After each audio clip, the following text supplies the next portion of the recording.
And welcome back to the next video. In this video I will show you how to display an extremely long list of items using RecyclerView in native Android application with the old XML layout. So let's get started. So first open Android Studio and create an empty views project. Once you create that, I'll first show you guys the output as well. So this is the output for it. So I'm showing a bunch of items. I've kept it simple, but as you can see, I'm able to scroll it extremely fast without any jank or error. So yeah, let's see how to do this. So first you will have to go to activity underscore main. This is a constraint layout, and inside that you will have to take a recycler view.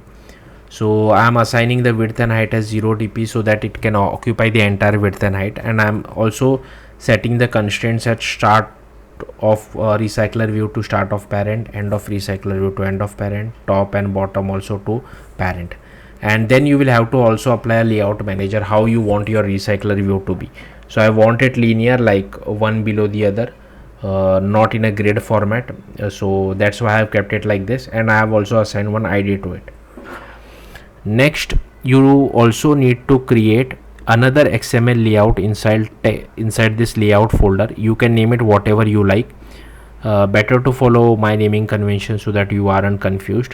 So here you will have to define how each item of your recycler view would look like. So here again I have kept it simple. The most important thing which many people forget is the parent layout inside your text row item should have an height of wrap content.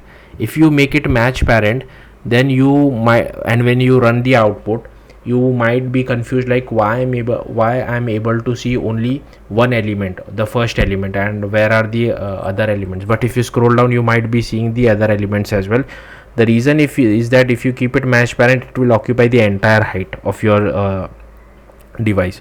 So it's always a good practice, or it is necessary to keep it as wrap content so that it does not occupy more than the required height. So here again I have defined a text view. You can define anything here. I have taken width and height as wrapped content, and here I have just applied constraints start and top. Here I have defined a color, text size. Now this is a dummy text. This won't be visible when you run the app. This is only for tools text, means whenever you see tools at the start, that means it is a dummy text which will be only visible inside this particular design. And here I have assigned one ID as well. Next, we have to define an adapter for a recycler view. So for that I have created this class called custom adapter. Now this custom adapter takes a list of, it can take a list of anything. So here I have just taken a list of string, but not necessary. It can take a list of data classes as well, or Pojo class, what you call it in Java. So it can take that as well. So you can pass a list to this, and here now this is there is a lot of boilerplate code. Okay, so you just have to write this boilerplate code, and inside my text row item I have just one text view. So I'm just defining that text view, and here I'm just initializing it. This ID should be same whatever you have defined over here. Next, inside on create view holder, we are just creating our layout file, and we are just passing our layout like text row, whatever is the name, text row item, right? So again, otherwise everything is just boilerplate code. Inside on bind view holder, we have to find our text view. So whatever name you have given over here, dot text, and here I am just passing whatever is the position you are on. So it will fetch that position from this particular data set. So suppose I am displaying the first position, then it will get the first item. If you are passing some data class, then you might have to do, suppose one of the properties or one of the keys inside your data class is title, then you will have to do dataset position dot title. But here it is list of string. I don't have to do anything like that. And get item count, so that our recycler view knows how many items there are inside our particular list. You can use dataset dot size as well. Now if it is an extremely large list like 10,000 items, even for 1,000 items, you should not pre-fill all those 10,000 items at one go. You should use something like pagination. I will definitely make a video on pagination in the future. but just wanted to keep things simple for now. Next, inside main activity, I have defined a recycler view.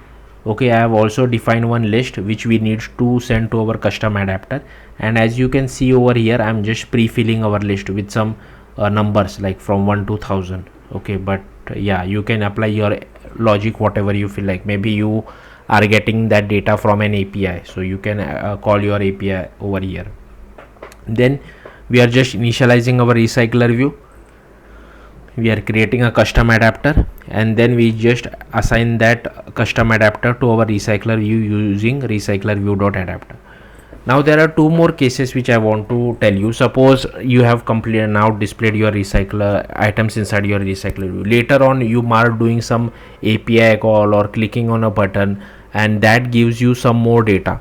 So for that you have to update your list, right? So you will do list.add that particular item. As soon as you do list.add, then you will have to inform recycler view as well. Okay, my list has been updated, so it's better you update yourself as well. So for that you can either use one of these two options.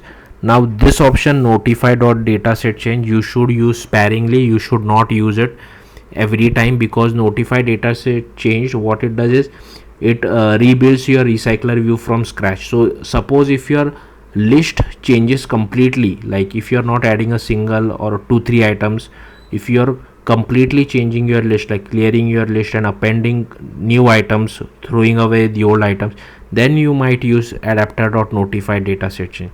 But if you're only adding 1, 2 or 10 items to your list, to existing you already have existing items inside your list, you are not clearing it, adding a few items, then you will have to use adapter.notify item inserted list.size. So this is a much better and performant way to update your recycler view in case if you are updating your list in later point of time. Here we have already pre-filled our list before assigning our adapter. So suppose I move this code at the very top, okay, and then I pre-filled my list, then you will also have to do either one of this option. So here I'm pre-filling my list at the very start, then it's better to use notify dataset change, because this list did not have any other previous items before assigning it to our adapter. So yeah, that's it. Thank you for watching. Bye.